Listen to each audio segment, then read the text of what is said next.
I'm Jim Burroway.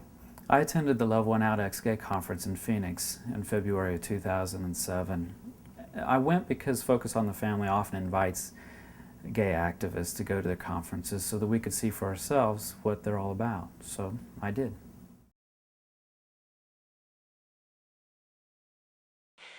I can draw anecdotally from having been a part of an Exodus member ministry for almost a decade. And in those years, having met hundreds of women with this struggle, I never met one woman who had not been sexually violated or sexually threatened in her life. I never met one woman, and I never met one man either, who had not been sexually violated or sexually seduced in his life. Melissa Fryrear, she's a gender issues analysis at Focus on the Family. That was a pretty strong statement that she made, and it was pretty absolute. There was no question, and it got reinforced throughout the day because virtually everybody who talked about themselves being sexually abused.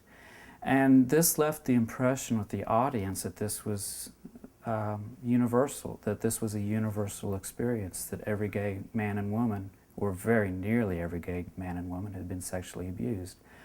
The difficulty about that was during one of the breaks, this was at a megachurch with a coffee shop, a very nice Starbucks-style coffee shop, and I was in a line waiting for coffee. It was a long line, and we had short breaks, and this woman, she was behind me, and she just started, she was talking with her friends, and I wasn't really paying much attention to what she was saying, but I did notice at some point she started crying, and that got my attention. I turned around, and everybody was, all of her friends were, well, what's the matter, what's the matter? And she goes, you heard what that woman said, talking about Melissa.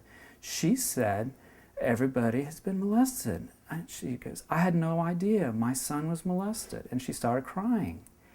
And they got her calmed down because they started asking questions. Well, did he say this? No, he didn't say this. There was no reason for her to believe this.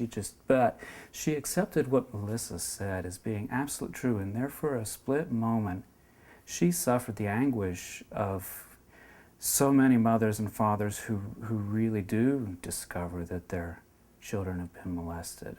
I can't imagine what that must have felt like to her.